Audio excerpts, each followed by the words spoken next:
El hombre y su lenguaje, por Eugenio Coserio. Se nos dice que el lenguaje es cambiante, depende de la persona y tiene muchas formas de entenderse. En la primera comprobación señala que el lenguaje es una actividad humana, innata de nosotros mismos, y que no se puede llegar a su esencia si se confunde con el habla.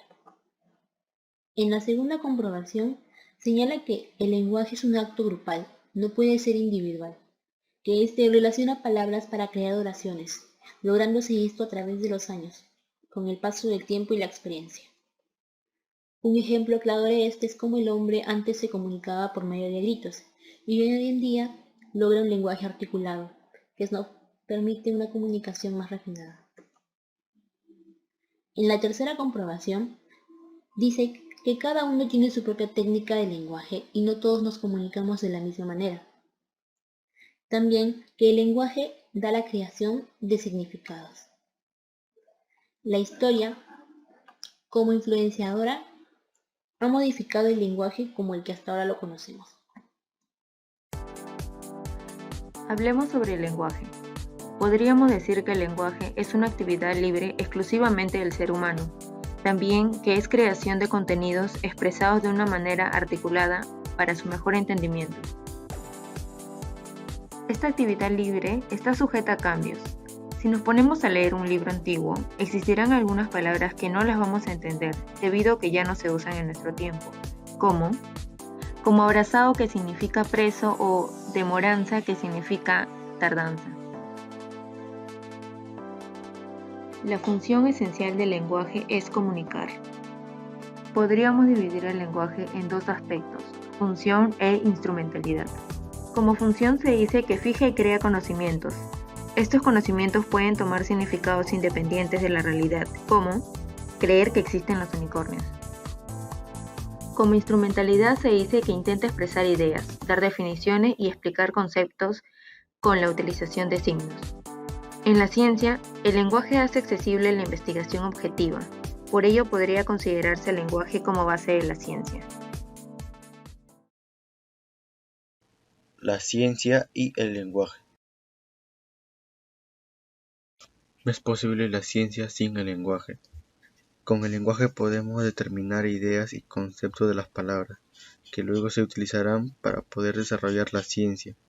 Es decir, el lenguaje sería la base para el desarrollo de la ciencia misma.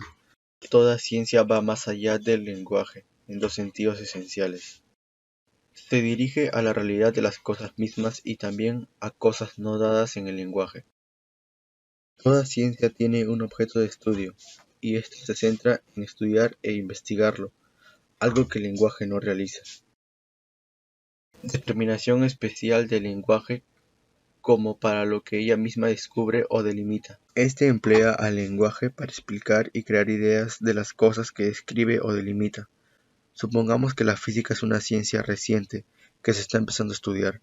Si observamos que un objeto cae desde una altura determinada en dirección al suelo, si realizamos los estudios correspondientes, determinaremos que lo ocasiona es una fuerza con dirección al centro de la Tierra, que le denominaremos gravedad, creando así un nuevo concepto en la rama de la física. En resumen, al referirse que una ciencia va más allá del lenguaje, nos referimos a que ésta investiga, descubre cosas por sí misma, alejándose así del lenguaje, concluyendo así que la ciencia encuentra en el lenguaje su base y punto de partida.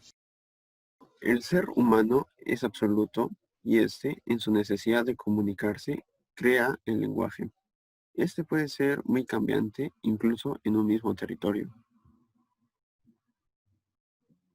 El lenguaje se puede comparar con la poesía porque está motivada por los caprichos o intereses del autor. No sigue normas, crea significados de cosas que no importa si existen o no.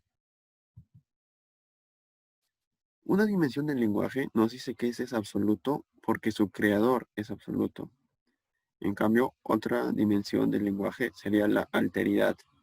El ser humano es el ser creador del lenguaje, pero al existir varios tipos, puede emplearse el conocimiento de manera diferente, porque no todos pensamos de la misma manera. John Dewey y Martin Heidegger. John Dewey. Referencias intersubjetivas entre las personas que realizan la comunicación. Referencias intersubjetivas se refiere al conocimiento en común. Martin Heidegger. Señala que la comunicación se realiza porque existe algo común entre interlocutores que se manifiesta en el hablar uno con otro. Estos enunciados hacen referencia a la esencia del lenguaje. Dimensiones esenciales del lenguaje. Sujeto-objeto. Se refiere a la relación del hombre con el ser. El hombre es el creador del lenguaje. El lenguaje forma parte de la definición del hombre. Sujeto y sujeto. Aquí se menciona el lenguaje como lengua. Es un acto grupal, además deben compartir el mismo idioma o lengua.